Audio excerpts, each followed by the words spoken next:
Taarifa hii habari ni kwa udhamini wa kampuni ya kutuma na kupokea pesa Fizi One.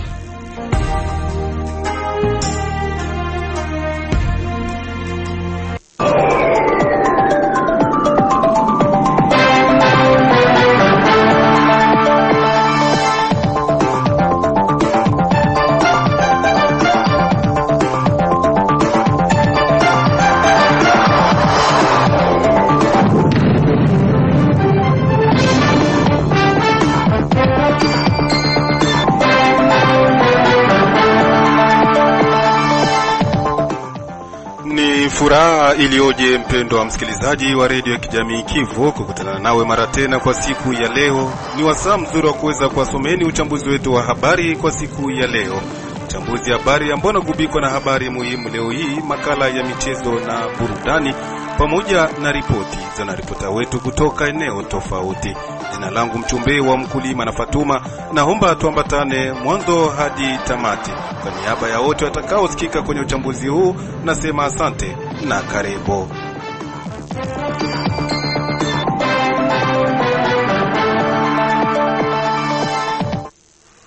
Na kama nilivyokujuza kuwa uchambuzi wetu wa habari unakuwa kigubikwa na habari muhimu leo hii, na za leo zinasomwa naye mwenzangu Omari Makelele Ozil. Karibu.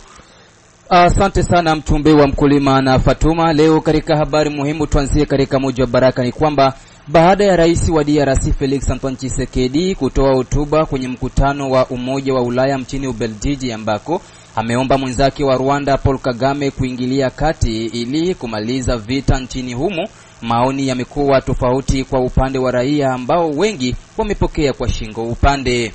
Na kule Nemba katika sekta ya Mutambala tarafani Fizi ni kwamba mashirika ya kiraia kijijini Nemba sekta ya Mutambala tarafani Fizi yametaja kupongeza kwa kiasi kikubwa shirika la KUA kwa kutoa hatua walioifanya kwa kutoa msaada wa vifaa mbalimbali vya shule kwa wanafunzi wa primari wa eneo hilo la Nemba.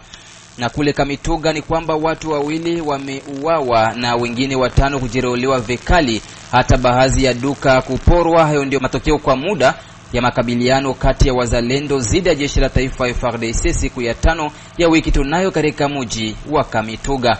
Mtumbe wa mkulima na Fatuma, na kuacha uendelee katika uchambuzi wetu wa habari. Asante Omari Makelele Ozil kwa habari yako muhimu. Wacha sasa tuingie kwa undani wa uchambuzi wetu wa habari, tukianzia katika mji wa Baraka.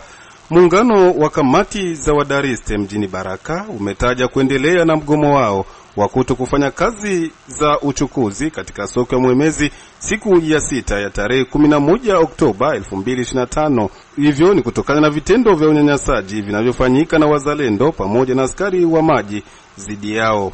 Modeste Mtambala Shabani ni mmoja kati ya viongozi wa Dariste, ameomba kwa wanamemba wao wote kuto kufanya kazi yoyote kwenye soko ya Mwemezi hadi pale suluhisho litakwenda kupatikana, kama alivyoeleza mbele ya mike ya mwenzetu Sudi wa Sudi Valente.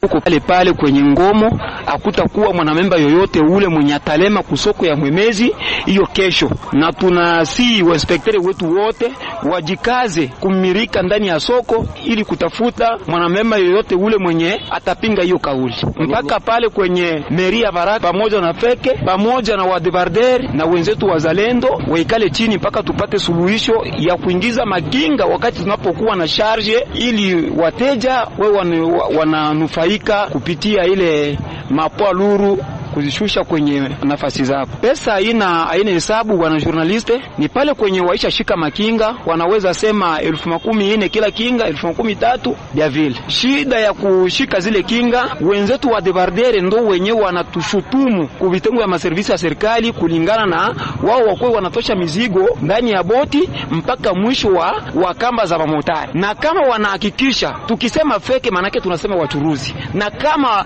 wachuruzi wanahakikisha watatembea kutembea kulingana na ile ambao wa debardere wanapoonyesha kule Mwemezi, wapande kwenye media siku ya kwanza wala siku ya pili, na sisi tutatekeleza hiyo kutosha mizigo nyumbani kufikisha mwele nafasi pembeni na wamotari, kisha wa debardere tena wanakamata ile mizigo wanaingiza nafasi za wateja. Lakini najua ile itakuwa charge ya ile yenyewe tulikuwa tunakufia wateja wetu huruma, itakuwa charge kwao kwa sababu watakuwa wiko wanalipa ile mizigo mara pili. Ujumbe wa mwisho ni kusema tunarudia kumeria Baraka kama sisi wadariste tuko na vitansi ambao meri ilitupatiaka juu tulipe tu tunaingiza franka mu trésor public ya leta. Kwa hiyo tunaweza wasii ya kwamba kulingana malalamiko yetu ambao tunapanda kwenye media na kulalamika kila siku, watufanyizie huruma, waonane na feke kama vile wachuruzi pamoja na wenzetu wa debarder pamoja na wazalendo. Shirika la AJEPAD limeendesha kikao cha kutathmini kutokana na kazi katika mji wa Baraka kupitia mradi maisha kwa wote, na ambako imebainika kuwa kazi zinaendelea vizuri, kwani kuna vitu kadhaa ambavyo vimekwisha kutekeleza. Katika mazungumzo na Radio Kivu, Ronje Mbuto usikae na mpango ndani ya shirika la AJEPAD ameanza kwanza kuonesha malengo ya mkutano huo uliokusanyisha viongozi mbalimbali wa kiserikali pamoja na raia wa tabaka tofauti. Ndio tulikuwa na mkutano leo juu unajua sisi tunafanya projet yenye tunaapuye meri ya Baraka kama vile serikali pamoja na zone de santé ya Fizi juu ya namna gani wanaweza endeleza mradi wa RBC Viportos. Na kila wakati tunapofanya planification tunafanya kama planification ziko participative zenye maparti prenante yote kwa hii programu ya RBC wanaparticipe ndani, wanaleta mawazo.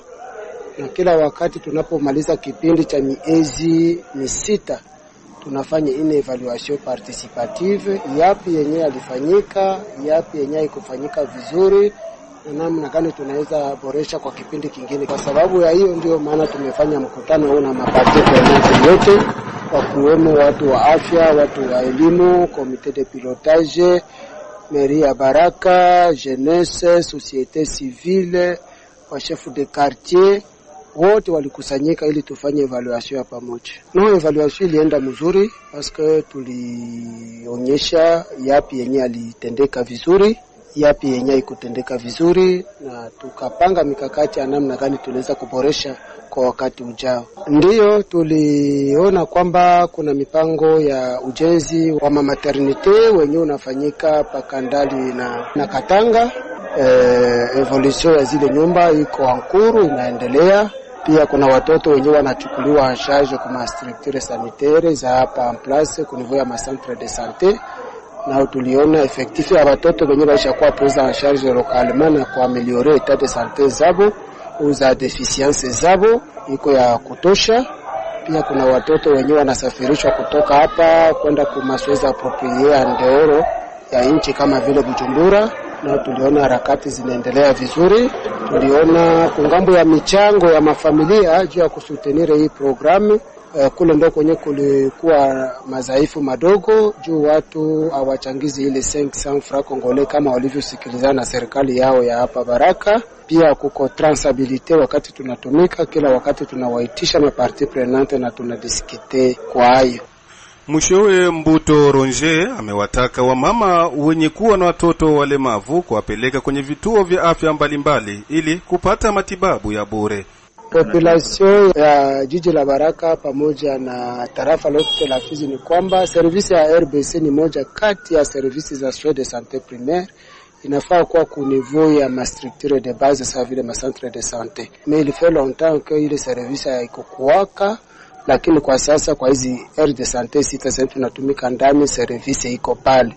Kwa hiyo ukizaa mtoto mwenye kuna malformation, jitahidi kuja naye kwa hizi structure sanitaire au centre de santé za Baraka, kuanzia Katanga mpaka Kandali service iko disponible.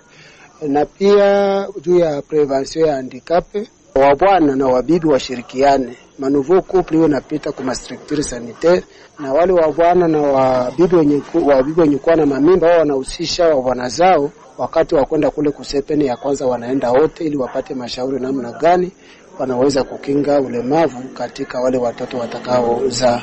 Naam, kama ulivyojuzwa kwenye habari muhimu ni kwamba baada ya rais wa DRC Felix Tshisekedi kutoa hotuba kwenye mkutano wa Umoja wa Ulaya nchini Ubelgiji, na ambako amehomba mwenzake wa Rwanda Paul Kagame kuingilia kati ili kumaliza vita nchini humo, maoni yamekuwa tofauti kwa upande wa raia na ambao wengi wamepokea kwa shingo upande hotuba hiyo. Ripoti ya mwenzetu Izake Mulucha Ashibe yaangazia zaidi kutokana na maoni tofauti. Ndiyo mchumbe wa mkulima na Fatuma, hotuba hiyo ya Rais Felix Tshisekedi inazusha mvutano mkubwa wa maoni. Andre da Dunia, mwanaharakati wa kisiasa jimboni Kivu ya Kusini, amepokeaje hotuba hiyo? Anatueleza hapa. Diskuru ya chef de l'etat ni diskuru ilikuwa nzuri kwa sababu alitoa mbele ya ekipe kabambi ambayo ilikuwa kwenye ile conseil ambao walikuwa nayo Bruxelles, mais aussi alimtandre mkono na akaprendre atemwe communauté internationale kwamba yeye hataki vita, yeye anataka amani, na akasema kwamba angetaka wafanye amani. Yeye na bwana Kagame aliita amani ya watu wa washujaa, la paix des braves, na akasema kwamba ni wao wawili tu ndio wanaweza kuleta amani. Ça veut dire quelque part president na comprendre kwamba kuna kitu kinakuwa entre wao, kuna convention entre yeye na Kagame kwa hii trouble ambayo iko napita kwa este ya pays. Mimi naanaliser à deux niveaux. Le premier niveau est-il que ni mise en garde ya president wa republique kwa Rwanda kumwambia kwamba nimeshachoka maintenant nataka pigana. Deuxième plan, est-il que anachoka, anasema que non, mimi nachoka na sina nguvu ya kupigana, bandugu msimame katikati yetu mtumalizie hii vita. Niko tayari kupana vyote, kisha nasemaka niko tayari kupana minere yote pour que nipate amani tu. À ces deux niveaux kutapashwa kuwa réponse moja. Mais president alisahau kama partenaire mwenye iko nalomba amani hana besoin ya amani, parce que amani habailombaki, amani banaitafutaka kwa nguvu. Amani haiwezi toka sema ndio balileta njoo ile amani. Amani banaitafutaka. Na Kagame kama iko napigana mkongo, anapiganaka kila siku parce que anasemaka kwamba Kongo inaweka ba FDLR ambao wanatatiza amani kule kwake. Na njoo bana anasemaka nende nipigane pour que ni protéger population yangu. Katika mazungumzo na Radio Kivu, bwana Ebalo Abomba Peter Stober, ambaye ni mmoja kati ya makada wa chama tawala cha UDPS mjini Baraka, amesema kuwa watu wanaodharau hotuba ya rais ni watu wenye kuwa na mlengo wa M23, kwani hotuba ya rais ilikuwa yenye kumfunga Paul Kagame kwa kuwa kuna M23 bila Rwanda. Watu ambao wanasema hiyo maneno ni watu ambao walikuwa washaenda kwenye M23, kwa sababu hata jana uliona diskuru ya Bertrand Bisimwa alisema kwamba hivyo Tshisekedi anasema huko binamwangalia yeye na Kagame abituangalie. Juu uliona diskuru ya Tshisekedi imewafunga kamba. Hiyo kongamano ambayo ilikuwa huko Belgiji ni kongamano ambao wale ambao wanakamataka madesizio ya dunia wote walikuwa wanakutana kule. Tshisekedi akaona mwalimu mkutano aonyeshe watu kama mwenyewe na problemu ni Kagame, na njoo alimwambia na fungula mkono na kuita ile Wafaransa wanasema metandi yangu, na kuita ukuje ili tafuta amani, kwa sababu tuko bajirani miaka yote mzima. Alikuwa anapenda kuonyesha wale watu waliokutana pale viongozi wa dunia kwamba anayefanya ile blocage ni Kagame. Na ndio maana ministre wa affaires étrangères wa Rwanda alitoka kwenye alikuwa na kuanza sema direct. Kwa hiyo ile discours Tshisekedi alifanya pale alimfunga Kagame na alionyesha Kagame kulilimao kama yeye ndio apende amani ya Kongo, anapenda kuikala Kongo kwa naspate mali ya Kongo. Kagame yeye ndio anasupport hiyo movement ya M23. Hakuna M23 bila Kagame. Kagame akitosha majeshi yake hakuna M23 itaishi. Cha pili, kusema ile matamshi kule kwenye kongamano ni wale wafadhili. Rwanda hana uwezo wa kupiganisha Kongo. Wanaopiganisha Kongo ni wazungu, ni Wafaransa. Sasa kwa ile kongamano wote walikuwa pale. Alipenda kuonyesha na wale wa Bayer waambie Rwanda atoshe manani majeshi yake na waache kumsupport Rwanda kwa ile. Hata hivyo, katika jambo hilo raia wa mji wa Baraka wamepokeaje hotuba hiyo? Hawa hapa wamoja kati yao wamejieleza. Kusikia president wa eta sawa hii ya Kongo kwenda kujisi kwa mtu sawa vile commissaire de zone, kwa kweli sisi tuliona havikutufurahisha sana. Kwa maana gani? Haitakuwa kila mara wanaenda president wa Rwanda anasema mimi kabla FDLR hayatoka Mkongo, mimi Kongo ni Kongo tu. Sasa president tunashangaa eske haikuwa anamuelewa mwenzake au namna gani? Hiyo kweli kwa upande wangu niliona M23 kuna avance na yeye angali tu kwenda kujisisi kwa yule mtu. Havina maana, inaonyesha kama hatuna nguvu na hatuna uwezo. Cha muhimu tungejikusanya, tujiweke pamoja na tupigane moja kwa moja. Labda tunaweza leta kupatia Wanyarwanda adabu. President wetu alikosea. Taifa na mataifa ndio zilikuwa pale. Na president anasema maneno kama na ile inaonyesha haya na aibu sana.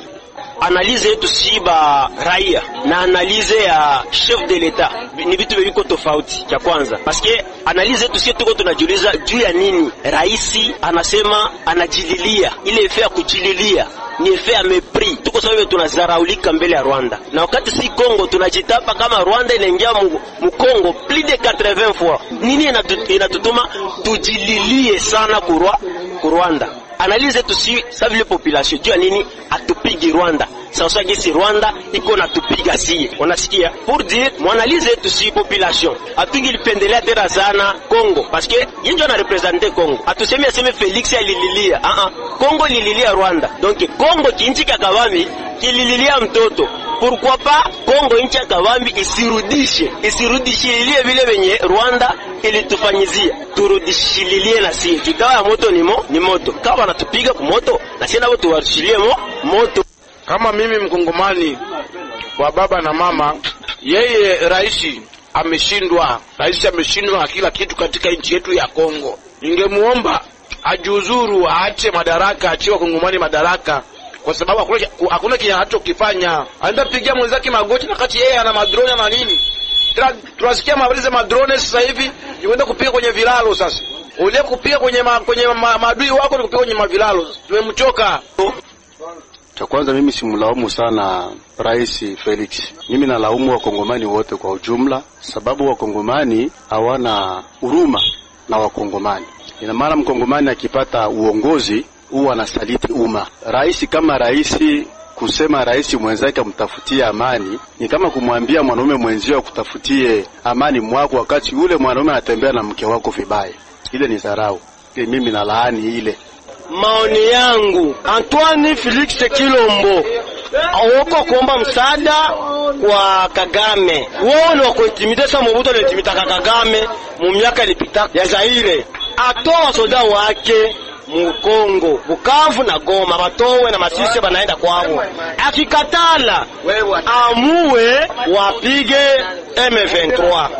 Taharuki ya maoni imezuka kote nchini. Prince Penge ambaye ni msemaji wa muundo wa Lamuka amesema kuhusu hotuba hiyo kuwa alichokifanikisha Rais Tshisekedi ni kuigeuza DRC kwa mwanamke anayelia katika kila jukwaa. Aiza alipozungumza na wenzetu wa Top Congo FM, Justin Bitakwira alisema yule anayetaka kujua kweli Paul Kagame ni nani anatakiwa aende kumuuliza Habyarimana na kaburini. Hata mtu akisujudu mara 1000 mbele ya Kagame hatarudi nyuma kamwe. Yeye ni mtu wa kupigania mpaka mwisho, hata zaidi ya Netanyahu kule Mashariki ya Kati. Kwa hiyo tunachaguo, tukubali kumpa nchi yote sehemu yake au tupigane.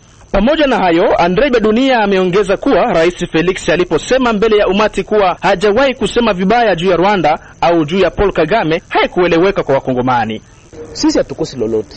Hatakuwa tunaweza kama president anaweza kufika kunivyo ya kuombea Kagame kenono mimi na wewe ndio tunaweza leta amani. Na hatakuwa tunajua kama president anaweza kufikia kunivyo ya kusema kesi jasemaka kama mie niko na probleme na Rwanda. Kenishaka tenir ma discours belliqueux maana discours ya uhasama. Alors que ndo madiscours president tenire mkampanye, na kama alichaguliwa ni kwa sababu aliambia watu wa Fizi, Uvira, Kueste ya peike mimi niko amezida kupiga Kagame. Batu wakasema hakuna mwingine mwanaume tumpatie sauti. Malheureusement leo anatuonesha kwamba zile nguvu alikuwa atuambia zile madiscours zilikuwa za uongo, hakukuwa na nguvu za kupiga Kagame. Alors sisi hatuko tena kwa ile. Leo ninataka tu kupresiseke hatukosi lolote. Tuko na watu wazalendo wapo na kuna askari FARDC ambao wangali kumlengo. Tuko na partner ambao ni Burundi. Burundi inatusaidia kila kitu. Iko tayari kupigana kwa sababu M23 usifike hapa Uvira. Kwa sababu ikifika Uvira anajua kwamba watamtatiza hapo ngambo. Ikifika Baraka watamtatiza, ikifika Fizi watamtatiza. Nini tunakosa? Tukosi lolote. Tunakosa kimoja tu, ni bonne volonté. Na president na sababu kama partner wake Kenyiko natafuta Mkongo hajakifikia. Kenyiko natafuta Mkongo ni kuinstaller ba tutsi ku este ya pays. na Kagame hayafikia ile hatua, haijafika, haijaenea. Sasa unamlomba msamaha kwa nini? Unasema mzungumze kwa nini? Mlete amani kwa nini? Alors que tabia ambayo huyu Kagame anakuwa nayo ndio tabia wale wanazi wale ba Hitler walikuwa nayo ya kutafuta kudomine ulimwengu mzima. Na Kagame yuko tafuta kudomine Afrika Central, yuko tafuta kudomine Kongo yote. Hatuna probleme na Watusi, tuko na probleme na Watusi ambao hawako kwenye kutafuta maendeleo na kuleta amani. Kila mmoja atakuwa mwa ile mlengo, sisi tutampiga vita. Alors, nataka kumaliza tu na kusema kwamba president tusaidie sana. Atusaidie sana. Na Kagame hata sikia madiskuru, Kagame asikia yake madiskuru, Kagame hana besoin ma teori, Kagame iko na besoin sikiri. Sasa limelia atarudia nyuma na watoto wako tayari, lakini kuna kosekana volonte. President wa Republique kama Kagame hakukusikia, patia vijana silaha wapigane. Lakini mateori Kagame atakamata vijiji na vijiji kila siku, na sisi tutajikuta kwamba hatuendi fasi. Mshowe Ebalo Abomba Peter Stober amewataka raia kutegemea matunda mazuri kupitia mikutano ambayo rais anakwenda kuifanya kwenye nchi za Ulaya. Yule Tshisekedi wakati alisema risasi moja likilia Rwanda nitapika, alikuwa anasema kweli, lakini napenda niambie watu hivi, ile yote kama Tshisekedi hakuifanya ni juu ya ulimwengu, ile wanaita puissance. Haipendi vita ya Kongo na Rwanda, ni vita vyenyewe viko napiganiwa na mataifa makubwa. Alors Tshisekedi alikuwa na ile hali ya kusema atapigana na Rwanda na anaweza aenda na wapigana naye, lakini mataifa makubwa anamwambia acha na njoma na viko wanaenda mwa ile manegotiation. Najua hii itazama matunda kwa sababu wale ambao wanamsupport Kagame wote wameshajulikana na wameshapata haya. Mimi ulimwengu yote inawaonyesha kwamba hawezi ukaenda trete na Rwanda kama commissioner na Kongo iko mwenye mali yake. Majeshi ya Rwanda kitoka na ile msaada wa France kiisha, hakuna M23. Nina uhakika hii round ya semaine prochaine italeta solution na vyote vitaisha. Sisi wakongomani tuisha nunua vifaa, tunavinunua, lakini napenda nikwambie kwamba vita avishake kubunduki. Hakuna dunia mzima, hakuna fasi waisha maliza vita kubunduki. Bunduki na kuaka ina-execute siasa. Bana malizaka vita kusiasa kisha bunduki ina-execute. Na njoo Tshisekedi yuko anafanya. Kama kutakuwa vita na Rwanda, tuimalize kwanza kisiasa. Tukisha ganye kisiasa, tutaiganye kivita. Na njoo Tshisekedi yuko anafanya. Iran na Israel bilisha kumazungumzo. Vita vyote vishake kibunduki, vita vyote vinaishaka. Ukisha maliza kisiasa, hapa kibunduki utamaliza. Kwa hiyo watu tu wasubiri, wakuwe na moyo wa subira, wajue kwamba hivi Tshisekedi kwa anatafuta amani ya kudumu. Hii miaka 23 tuliishi yote ya vita, iishe na watu waishi na amani, wakongomani wavivre nchi yao. Ndio Tshisekedi anapenda kutafuta kado aachie wakongomani ya amani ya kudumu.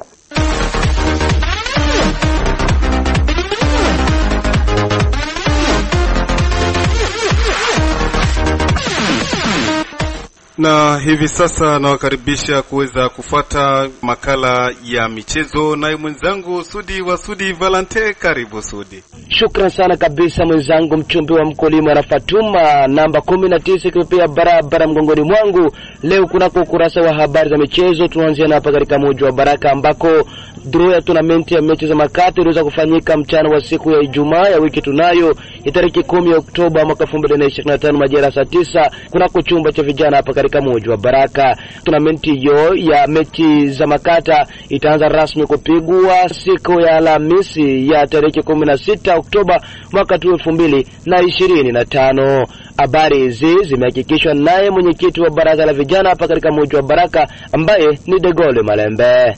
Bon, leo tuliwaza kuorganize tournoi amani competition interquartier edition ya pili. Asko itafanyika ya kwanza kushoa kuchezeka edition ya kwanza. Waziri kwa mwezi wa 3 na wa 4 na niliaidia watu kama ndanda wala tutanda kunivua conseil de jeunesse edition ya pili. Na ndio vitapita bon.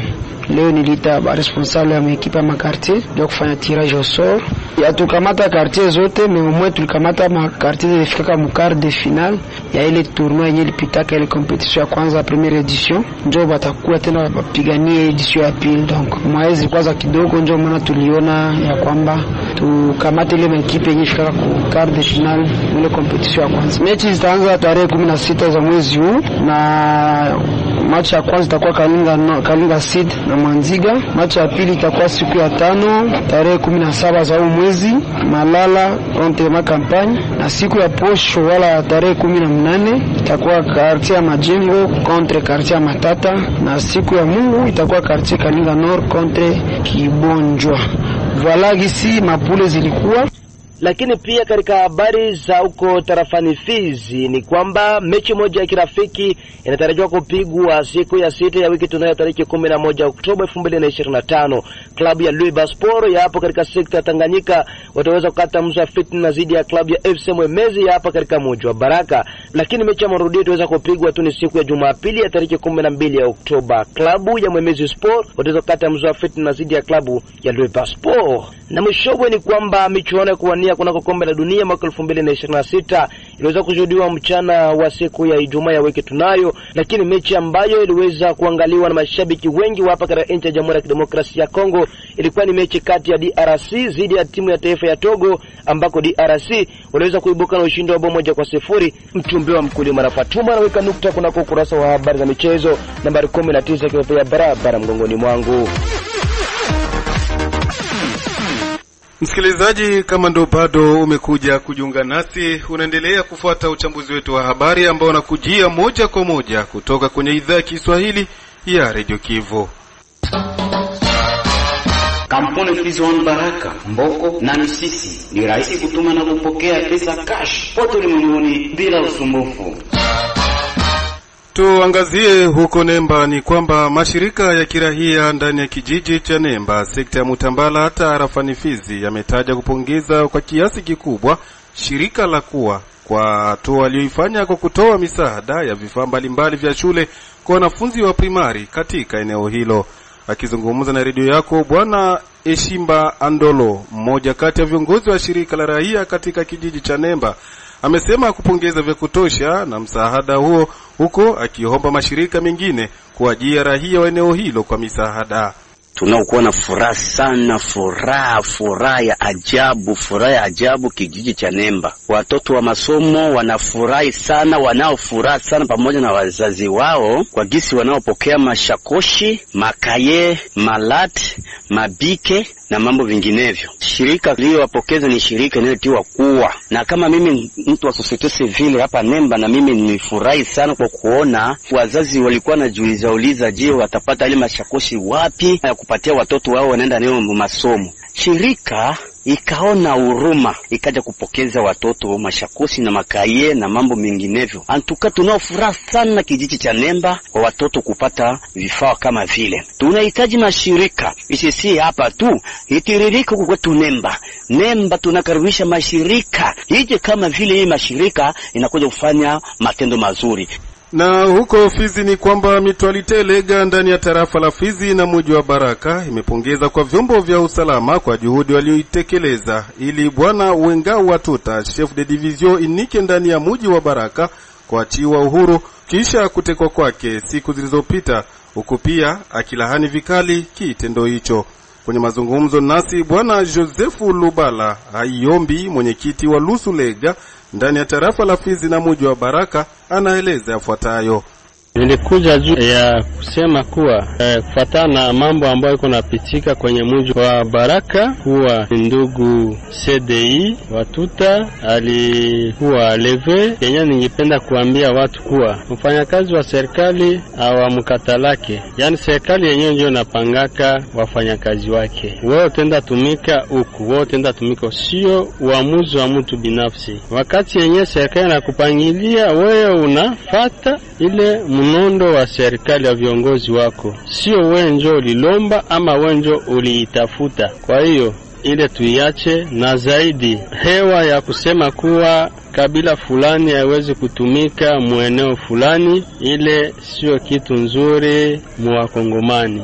Sababu hiyo njo chanjo ya kuleta vurugu katika nchi ya Kongo kwa leo, ile ya kubagua kabila juu ya maposte fulani. Seda hii kutekwa hapa mu territoire ya Fizi ni watu fulani walipenda kuchafula kabila ya Kibembe, kusema kama sisi Wabembe tunakatala Mulega hawezi kuongoza vile ya Baraka, wakati Mulega ni ndugu ya Mubembe, wote ni watu wa moja. Sasa wakati yenyewe tulisikia hiyo mambo haikutufurahisha. Mulega na Mubembe ni mtu mmoja, hakuna tofauti ya Mulega na Mubembe. Huyo CDI ni mtu wa teritwari ya Mwenga, na watu ambao walizaa teritwari ya Fizi walitoka njo Mwenga, na ule CDI ni wa Mwenga. Sasa wakati ile mambo ilipitika hatukuipokea vizuri, na kwa hiyo mimi kiongozi wa Walega naweza kuambia wandugu wenye kuishi huko mteritwari ya Fizi na Baraka, zaidi vile ya Baraka, watu wanapaswa waishi pamoja wakati ambao tuko nayo. Mulega na Mubembe ni mtu mmoja. Tutamatishe uchambuzi wetu wa habari na habari za huko Kamituga ni kwamba watu wawili wameuawa na wengine 5 kujereuliwa, hata baadhi ya duka kuporwa. Hayo ndiyo matokeo kwa muda ya makabiliano kati ya wazalendo dhidi ya jeshi la taifa FRDC siku ya Ijumaa ya wiki tunayo katika mji wa Kamituga. Kwa mujibu wa duru tunazo toka hapa Kamituga, yote yameanza pale ambako askari jeshi mmoja ameuawa kupigwa risasi na watu wanaohusiwa kuwa ni wazalendo. Ghafla hali ya kujibiziana kwa risasi imeanza kwa pande zote mbili na kutokeza maafa mjini Kamituga. Redio yako imezungumza na mmoja kati ya wanaharakati wa mashirika ya kiraia kutoka hapa Kamituga na kueleza yafuatayo. Hali ya leo Ijumaa ni ya wasiwasi pa Kamituga kutokana na milio ya risasi zilizosikika usiku tangu saa 5 za usiku mpaka saa 12 ya asubuhi, na ilikuwa ni milio ya risasi inayofanana na vita kali, na chanzo ya milio hizo ilikuwa kuwawa kwa askari jeshi wa taifa FARDC kwa watu wanaoshikilia silaha. Tafahamu ya kwamba tangu kufunguliwa kwa majela ya Bukavu na Goma, wafungwa ambao waliweza kuhukumiwa kwa makosa mbalimbali waliweza kutawanyika ndani ya miji tofauti ya mashariki ya kidemokrasia ya Kongo. Na hapa mjini Kamituga unakuwa kukizagaa silaha mbalimbali mikononi mwa raia, na hiyo hali inakuwa ikileta sitofahamu kwa kutenganisha ni nani mzalendo wa kweli na ni nani ambaye alikuwa kati ya mabandia. Kwa hiyo hapa mjini Kamituga tunakuwa tukisubiria serikali iweze kutufasiria vizuri, kwani kuliweza kufariki askari jeshi na kuliweza kufariki kamanda wa polisi Kapitene Kangela kwa milio ile ya risasi. Kuliweza kujeruliwa watu 5 ambao kunapatikana mwanamama mmoja, na hali hii inaleta wasiwasi ndani ya mioyo ya wakaaji na walioandamana kwa hasira kwa kudai usalama. Hapa mjini Kamituga shule, soko pamoja na maduka ziliweza kubaki kufungwa na wakaaji wanabaki manyumbani kwa kuendelea kuchunguza na kujua ni kipi kitakachotokea. Hata maimbwa za wakaaji ambazo ziliweza kuwa nje, kunakuwa ambazo ziliweza kupigwa marisasi, na kwa hivi sisi sote tunakubaki tukitazama tujue nini ambacho serikali itaweza kutenda.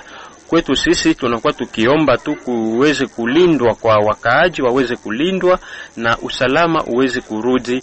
Na kupitia hapo ndipo kabisa tumetia nukta kwa habari zetu kwa siku ya leo. Shukrani kwako msikilizaji kwa kutegea sikio mwanzo hadi tamati. Shukrani pia kwa Kemersi Mbele Chimohizi alikuwepo kwenye dawati la mitambo. Jina langu mchumbe wa mkulima na Fatuma. Endelea kusikiliza matangazo yetu hadi tamati.